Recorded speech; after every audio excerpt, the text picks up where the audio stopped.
नमस्कार दोस्तों, I hope you all are well. This is Kuldeep Singh, we are neat educational visa services.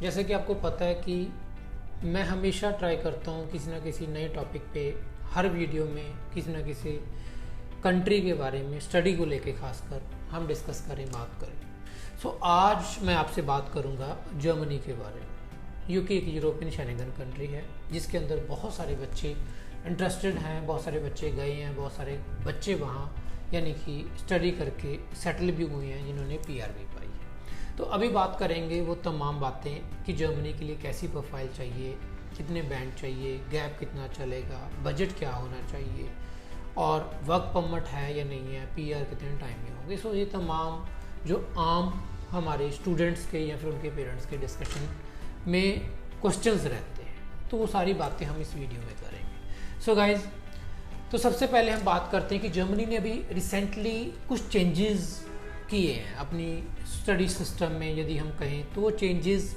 ने क्या किया है कि जर्मनी के वीज़ा प्रोसेस को काफ़ी प्रॉम्प्ट कर दिया है, जैसे कहें कि फास्ट कर दिया है। जैसे कि पहले शायद आपको पता हो कि पहले अपॉइंटमेंट को लेके बड़ी दिक्कत रहती थी, बच्चों को एम्बेसी के अपॉइंटमेंट नहीं हो पाती थी। तो अभी उन्होंने एपीएस स्टार्ट किया है रिसेंटली लास्ट इनटेक से। तो एपीएस में क्या किया कि पहले ही बच्चे को असेस कर लेंगे, यानी कि एक असेसमेंट क्राइटेरिया पहले से रख दिया जो कि पेड है हालांकि, लेकिन उससे इजी क्या हो जाएगा, हमें यानी कि अपना पैसा और टाइम वेस्ट करने की ज़रूरत नहीं। यदि हम एलिजिबल हैं तो हमें वो सर्टिफिकेट देंगे जिसके बिहाफ पे हम एम्बेसी तक जाएंगे और हमें वीज़ा मिलेगा।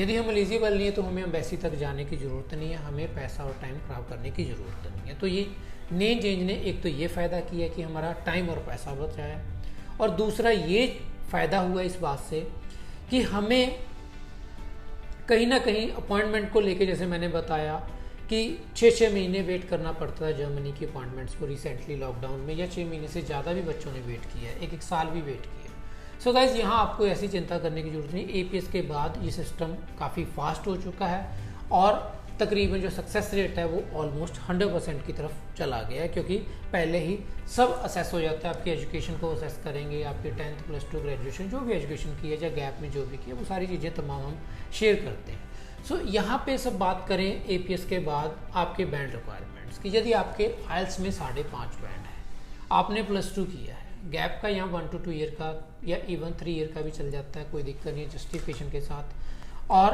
आप इजीली इस प्रोफाइल के साथ आप वीज़ा पा सकते हो। यदि आप ग्रेजुएट और आपका बैंड ओवरऑल यहाँ पे 6 चाहिए, ईच 5.5, 1 मॉड्यूल, 2 मॉड्यूल या 3 मॉड्यूल भी चल जाएगा, ओवरऑल 6 होना चाहिए। या फिर यहाँ पे कुछ कॉलेजेस एंड यूनिवर्सिटीज़ हैं जो आपको विदाउट आइल्स भी ले लेंगे, यानी कि विदाउट आइल्स भी आप जर्मनी में पढ़ने जा सकते हो, जर्मनी में पढ़ने का सपना पूरा कर सकते हो विदाउट आइल्स। उन्होंने जस्ट एक आपका टेस्ट लेना है ऑनलाइन, वो टेस्ट में यदि आप पास हो जाते हो उसके बिहाफ पे आपका एपीएस अप्लाई होगा और आप जर्मनी में विदेश जाने का सपना यानी कि जर्मनी में पढ़ने का सपना आप पूरा कर सकते हो। तो ये बात तो थी आपके बैंड को लेके, 5.5 बैंड और 6 बैंड आपको चाहिए, या फिर आप विदाउट आइल्स भी आप यहाँ पे अप्लाई कर सकते हो। अब अगला पॉइंट यदि हम बात करें जर्मनी में फीस को लेके, बजट को लेके। सो गाइज, यहाँ पे पॉइंट 2 ये है कि यहाँ पे हमें पुराना फंड नहीं चाहिए। यहाँ पे उन्होंने सिस्टम ब्लॉक अकाउंट किया है कि जिसमें आपने मनी डालना है, तकरीबन 11,500 यूरो आपका जाएगा जो आपका ब्लॉक होगा, और 1 साल में बच्चे को वहाँ मंथली रिटर्न होगा पॉकेट मनी के लिए, यानी कि उसके लिए आपको लंबा वेट करने की ज़रूरत नहीं है, या फिर आपको पुराने फंड रखने की ज़रूरत नहीं है कि पहले फंड रखो फिर उसके बाद फाइल लगाओ। और यहाँ पे बात करें फ़ीस स्ट्रक्चर की, तो फ़ीस स्ट्रक्चर तकरीबन जो आ जाता है यूनिवर्सिटी एंड कॉलेजेस का, तकरीबन 8-9 हज़ार यूरो साल के लेके तकरीबन 12 से 13 हज़ार यूरो, यानी कि तकरीबन मोटा मोटा हम बात करें तो 10 लाख का 1 साल का हम फीस का बात कर सकते हैं कि तकरीबन आपका बजट रहेगा, जिसमें आप इनिशियली तकरीबन 30% फीस भर के आप अपना वीज़ा पा सकते हो। यदि 10 लाख फीस है तो आप यानी कि 2 से 3 लाख फीस इनिशियली भर के आप अपनी फाइल को एम्बेसी में ले जा सकते हो, और वीज़ा आने के बाद रेस्ट ऑफ द फीस आप पे कर सकते हो। यानी कि आपको वीज़ा पाने के लिए बजट की बात करें तो तकरीबन 10 लाख आपको ब्लॉक में चाहिए, यानी कि जो बच्चे के अकाउंट में रखना है, जो बच्चों को वापस मिलेगा 1 साल के अंदर मंथली। और दूसरा, यदि फ़ीस की बात करें, फ़ीस भी मोटा मोटा 9 से 10 लाख बन जाता है, लेकिन जो इनिशियली पे करना है वो 2 से 3 लाख पे करना है। रेस्ट ऑफ द फीस आप आफ्टर वीज़ा पे कर सकते हो।